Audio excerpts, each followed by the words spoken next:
Doctor صاحب آج کل آپ کن پروجیکٹس پہ یا کن موضوعات پہ لکھنا پسند کر رہے ہیں اور کیا نیا لکھ رہے ہیں؟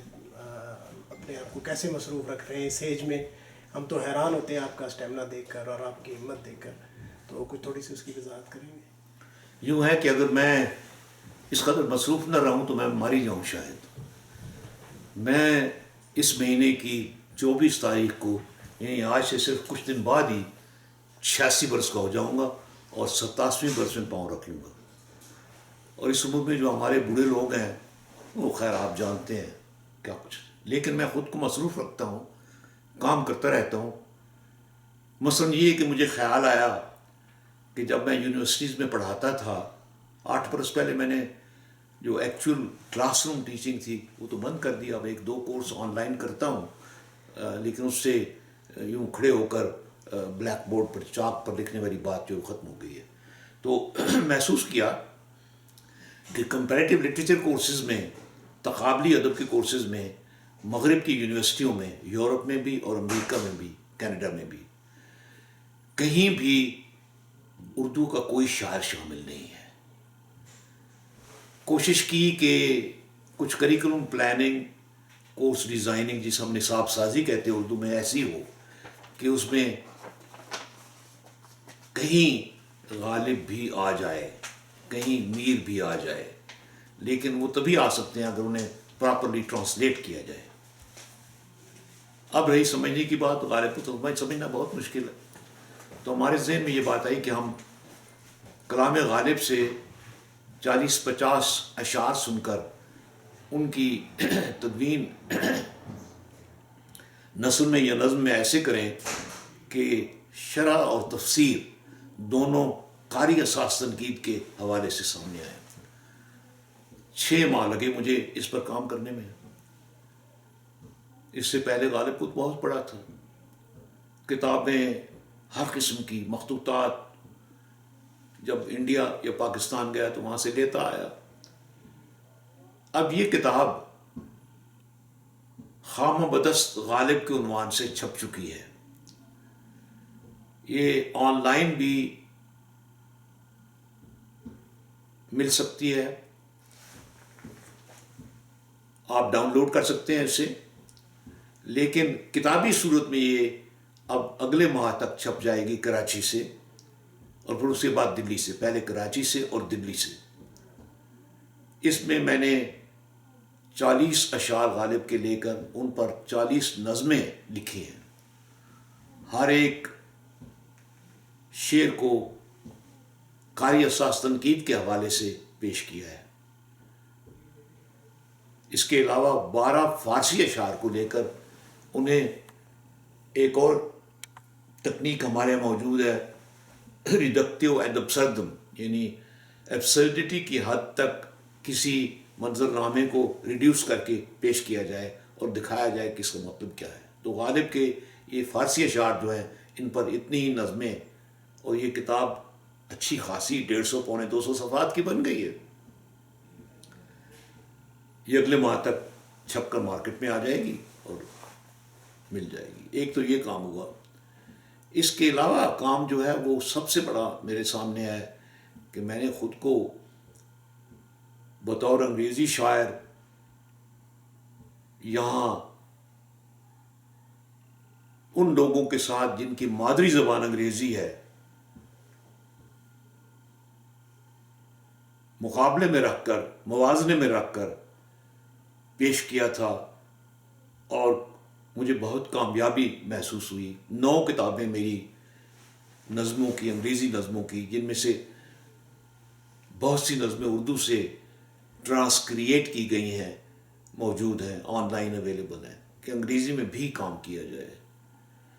تو اس کے لیے پہلی کتاب چھپ چکی ہے، جو میرے شارٹ نوٹس کا، میری زندگی کے کچھ واقعات ایسے ہیں جنہیں انگریزی میں پیش کرنے سے مجھے لگا کہ یہ ان لوگوں کے ہاتھوں تک پہنچیں گے جو انہیں پہچان بھی پائیں گے اور سمجھ بھی پائیں گے. لیکن اور یہ کتاب مائی میموری امپرنٹس کے عنوان سے چھپ چکی ہے، موجود ہے. اب میں یہ کوشش کر رہا ہوں کہ جو میری اردو میں ضخیم کتاب ہے کتھا چار جنموں کی، اس کے حوالے سے میں اپنی ذاتی زندگی کے بارے میں، جس کا تعلق ادب سے ہے بھی اور کہیں نہیں بھی، انگریزی میں بھی لکھوں. اور یہ ایک قسم کی ٹکڑوں میں بٹی ہوئی داستان حیات ہوگی، اور یہی میرا ارادہ ہے، کچھ اور کام کرنے کا. اس کے علاوہ جب جی چاہے نظم تو لکھی جاتی ہے، جب جی چاہے شعر کہے جاتے ہیں. مثلا پنجابی میں ایک غزل جو ہے پچھلے دنوں ہوئی، آپ حیران ہوں گے کہ کیسی غزل ہے. سنیے، میں آپ کو سنا دیتا ہوں. دارو پیتا سڑکاں گائیاں دھوڑ کھلاری کل راتی، دارو پیتا سڑکاں گائیاں دھوڑ کھلاری کل راتی، میں شاید اپنی قسمت دی بازی ہاری کر رہا تھی.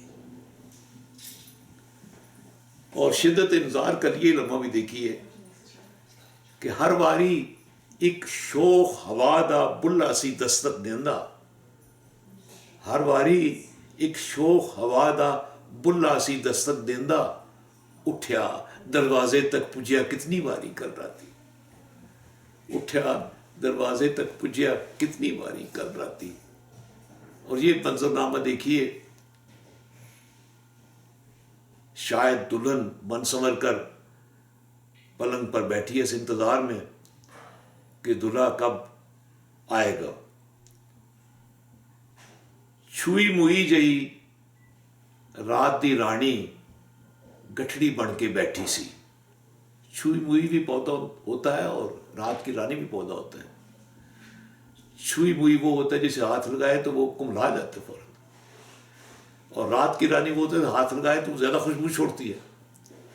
چھوئی موئی جئی رات دی رانی گٹھڑی بن کے بیٹھی سی، وگدی واہ نے آن کھلاری مہک پٹاری کل راتی، وگدی واہ نے آن کھلاری مہک پٹاری کل راتی. یاداں دے طوفان چے اڑ گئے سب سیرے لاواں پھیرے. لاواں پھیرے ہندوؤں میں شادی ہوتی ہے تو عورتیں اور مرد آگ، مقدس آگ کے گرد پھیرے لیتے ہیں، اسے لاواں پھیرے کہتے ہیں. یاداں دے یعنی دلہن رخصت ہو رہی ہے اور منظر نامہ ہے، ڈولی میں بیٹھ رہی ہے اور منظر نامہ ہے. آپ ہیر ہی سمجھ لیجیے کہ ہیر ڈولی چڑھدیاں ماریاں ہیر چیکا، مینوں لے چلے بابلا لے چلے نے، کہ یاداں دے طوفان چ اڑ گئے سب سے لاواں پھیرے، ڈولی چڑھ کے یار گنوایا کڑی بیچاری کل راتی. اور یہ آخری شعر جو تھا، یہ جو تخلیقی قوت کی کارکردگی ہے، یعنی آپ جب شعر لکھتے ہیں تو آپ کے ساتھ کیا ہوتا ہے.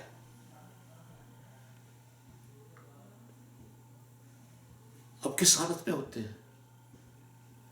تو آخری شعر تھا کہ انگلی انگلی پوٹا پوٹا قطرہ قطرہ چویا خون، انگلی انگلی پوٹا پوٹا تپکا تپکا چویا خون، تاں جا کے ایک دو شیراں دی زلف سماری کر رہا تھی.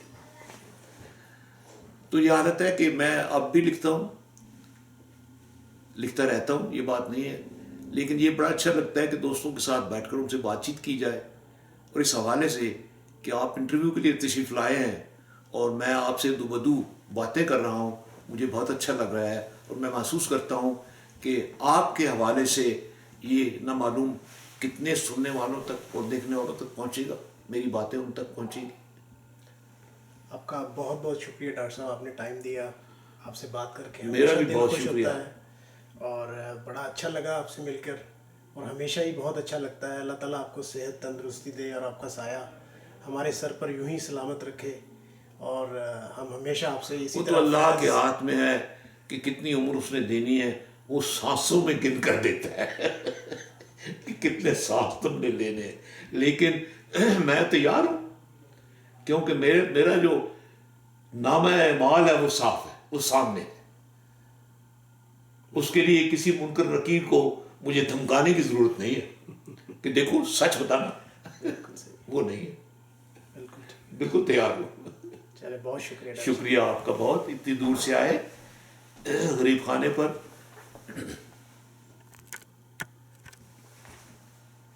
نہیں ڈاکٹر صاحب بہت زبردست ہوا سر.